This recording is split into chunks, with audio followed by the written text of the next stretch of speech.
Hello, it's Friday, May 23rd, 2025,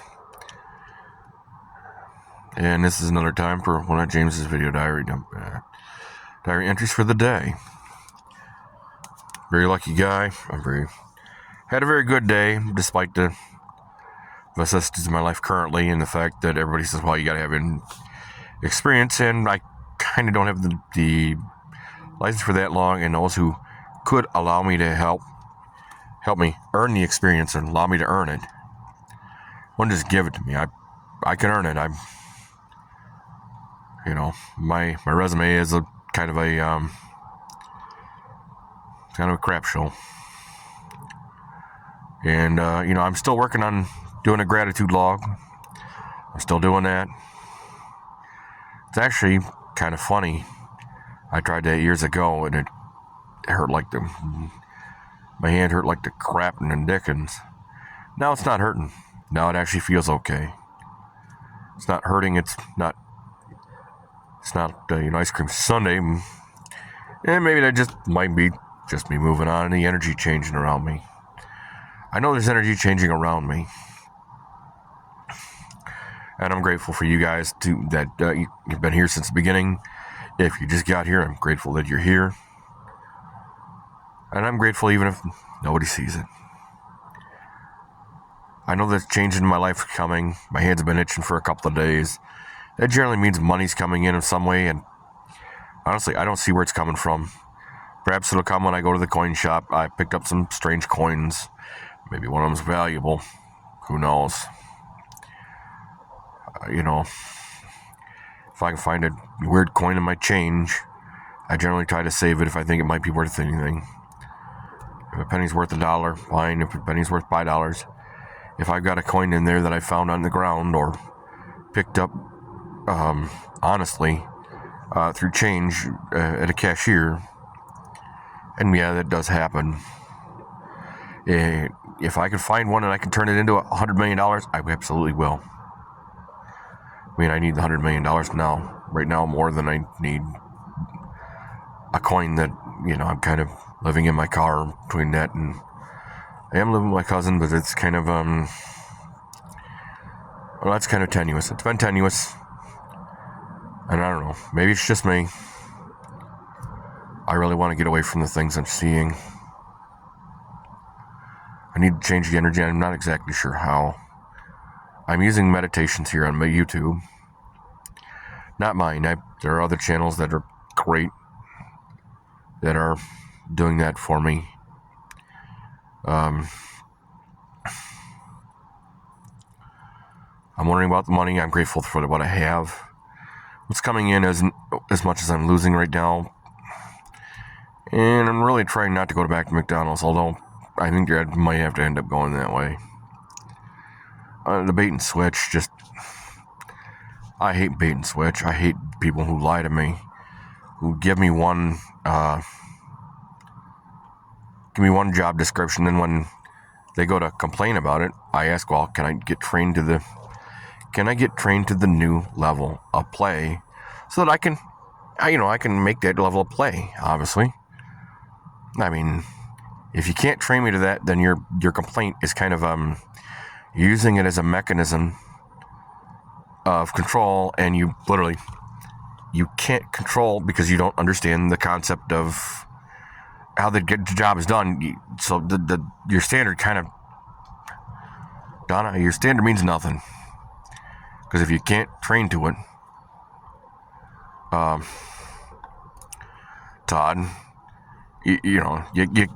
Todd Fleming, I think it was, and Don Andre of ABM, if you literally can't train to meet these standards, if the low guy is teaching your top guys how to do it, is doing 12 hours work or more, 12 hours plus in 8 hours time, when your day guy, Mark, is doing less than 6 and isn't doing a very quality job, I mean, how do you expect to plan to work for the village?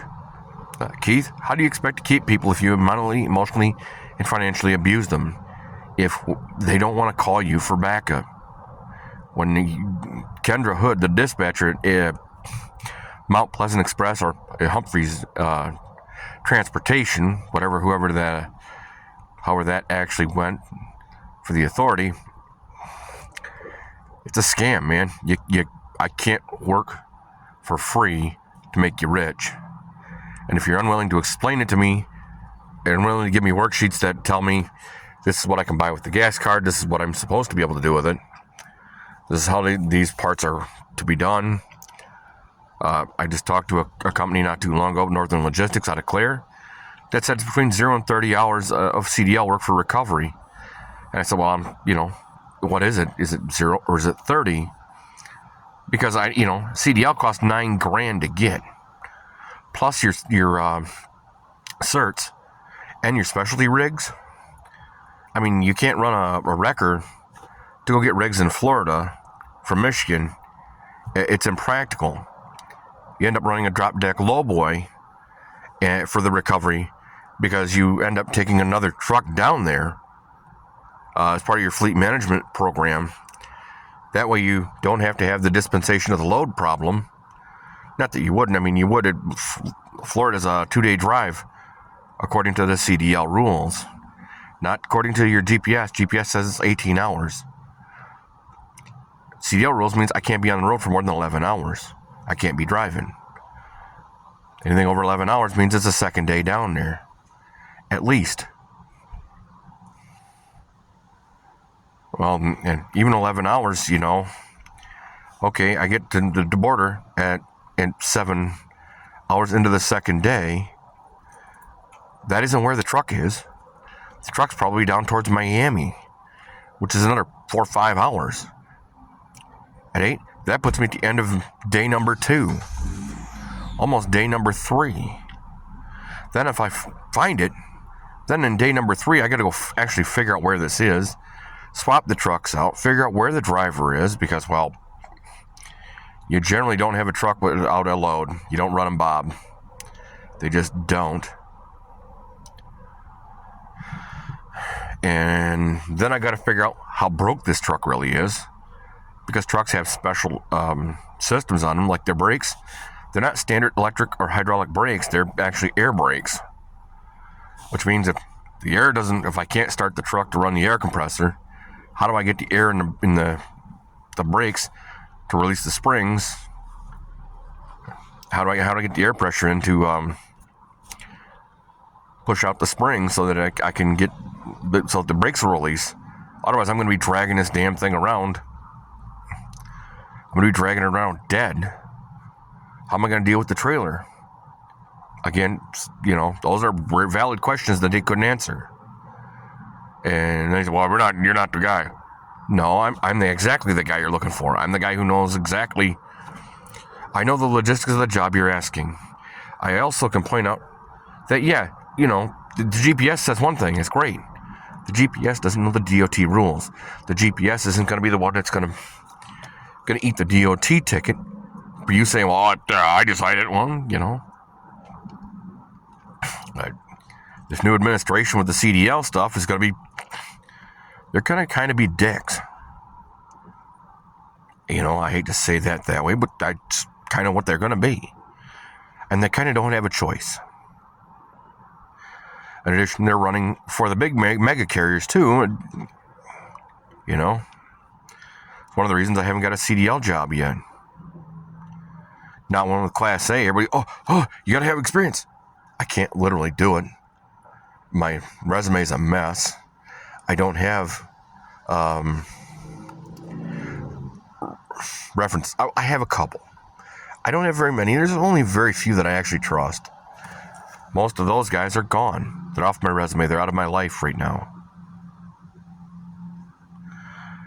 Swift and Knight Transportation, none of them want to make an accommodation, Americans with Disabilities Act accommodation for my disability of schizophrenia and the mental, emotional, and financial abuse that I suffered, which creates these severe amounts of trust problems, which are, it's a great deal of why my resume looks like a shit show.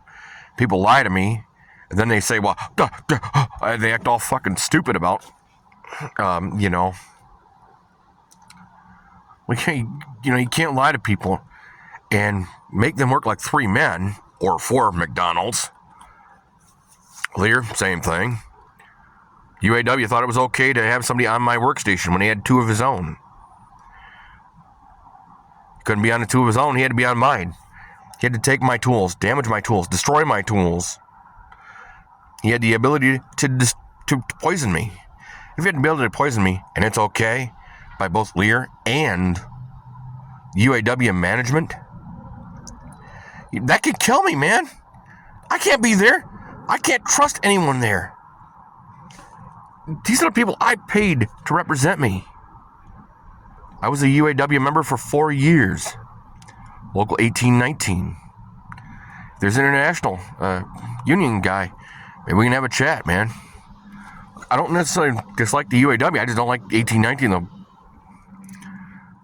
A lot of these guys, well, we need guys like you. Well, what's my upside? Well, you get to spend time with me. I don't want to spend time with you. Patricia, you don't qualify to move forward with me. I mean, I don't want to have to go straighten something out. I don't want to do my job. I've been here 25 years. I know what I'm doing. Yeah, I don't want to do that. Because if I end up having to do that, I'm going to end up having to walk people out. As a low man, I shouldn't have to do that.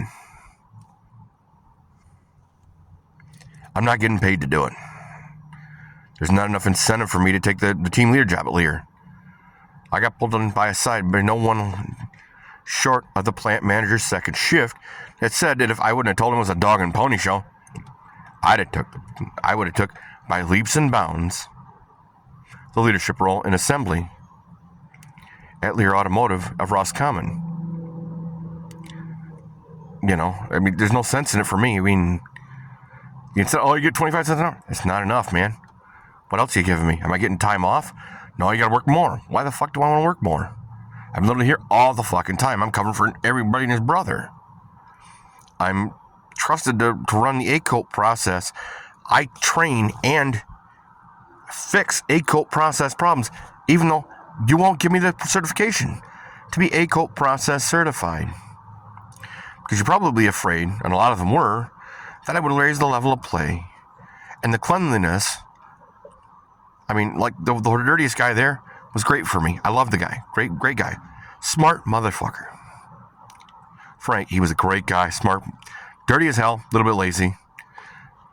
Whole thing, I could have made up for a lot of that. I would have worked with him. Hell yeah. More in the same way. I'd love to work with him. Why? Primarily because, well, he may be a little lazy. He's got a lot of stuff going on in his mind. And he does. He has a lot of things going on in his mind. But when the chips are down, he knows how to solve it. He knows how to polish the boots and make sure that the guys coming in can sell the $100 million contract by coming in and they're going, wow, man, it smells nice, feels good. My shoes ain't sticking to the ground. Even though this is a dirty process, this area is fairly clean. I could see the safety stripes. Frank, the guy who sold the franchise chain he had for McDonald's, you can't turn a franchise chain around like the one I worked at McDonald's in Roscommon.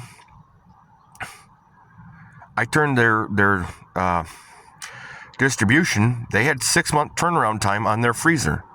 It literally would take them 6 months to clean that freezer out to the where they'd get down to almost nothing. When I left, and I'm not the only they did open the lobby, which was another big one. And I not only made sure that the lobby was clean, the bathrooms were clean, the freezers were clean, the kitchen was clean. I did stock prep for both the grill, which I was running simply because my hands were just overly large, and my nerve damage in my hand made me kind of a burger squisher. So I didn't really do real well on a table just for that reason. So I ended up prepping for the grill, prepping for the table, maintaining the table and grill's readiness. That way they can have $1,200, $1,300, $1,500 half hours. I mean, when you're having $2,500 hours and up, when they're only used to having $1,000 hours, and you can do that in less than 25 minutes, it tends to grab people's attention. And I'm doing it from the grill, singing and dancing and laughing and joking and cleaning in ways that, you You take the stainless steel they had was the color of my skin when I started. I turned it into annealing, and if you go in that restaurant today in the kitchen, you'll see spots that are about the size of my hand, the palm of my hand, where I didn't know that they were actually stainless. I thought they were just relatively chrome steel, so you just kind of scratch it out until I actually seen the annealing. Goes, oh crap! Well, then I go back and all the annealing gets better. The HVAC stuff got better because I told them what was broken and how it was broken. I went through the marketing process of community involvement. I mean, if you know you're going to have the Yasaba Canoe Rally, you got to make sure that you better have plenty of pre-prepared breakfast foods. Mick Cafe is on point, 100% ready to rock. Everything you have in that freezer better be ready for turnaround. The service team better be making sure that the customer gets a change, all of it, so that they're not paycheck seating where you can pick a paycheck off the ground just by walking over through the drive-thru. Well, that translates into customer getting more money, which means they're going to do more upgrades. That also means once you've cleaned everything and the garbage that's in the drive-thru doesn't smell during the summer, you literally once or twice a week when it really gets bad, you start throwing hot water and your laundry detergent in there, because a fresh linen sells more cheeseburgers than hot fucking swamp ass. It just does. And when you start getting more customers and you retain more, you have less waste, which leads to more money, which is why Frank sold. Because somebody who had the leadership, could do the leadership, knew what the leadership was about. I was trained to do that at Auto Repair, Radio, and Air Conditioning by Dennis Schramm. Well, he wanted to take me, but I couldn't do it just simply because of the vicissitudes in my life. People would tell me that they know what they're doing when their behavior says completely different story. And if I'm going to deal with liars, I'm going to start hurting people. And it don't do me any good to lose $11 million for Mr. Schramm. It also wouldn't have done me any good to end up in prison for unaliving people or just beating a dog fuck out of people who desperately deserved it. Well, you're innocent. Yeah, did they? Did you actually talk to them as to why I did it? Did you tell them, see, that they promised me something they couldn't and wouldn't deliver, yet they can't complain? They complain that I'm not delivering on theirs or that I continue to have to deliver? Yeah, I can wonder why I don't have a relationship with my daughter. Same thing. Leola Jean Richardson, now Leola Jean Schneer, 20 years married, almost 30. Well, not to me at least. She blew that. She blew a 30-year deal in under 30 days. Refused to Sarah Love from Roisey, same thing. Well, I don't want to do that. Well, I'm not going to let you move forward if you're literally not going to talk to me. That way, if in case it does get to happen, it's not going to be a surprise at a traffic stop, you know?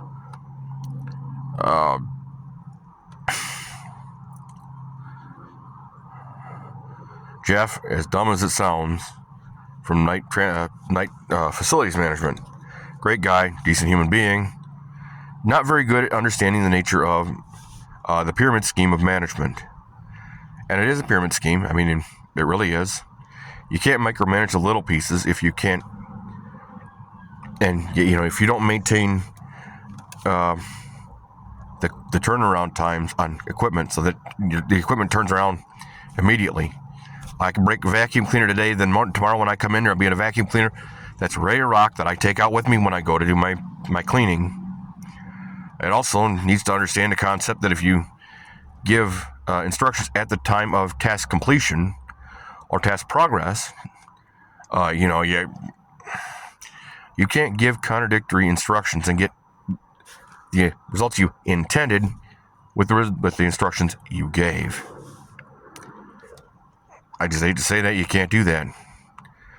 It's just like they didn't understand the concept of rotation of equipment for cleaning existing equipment, because 99 times out of 100, most of the existing equipment is just dirty. Even at Lear, I did it.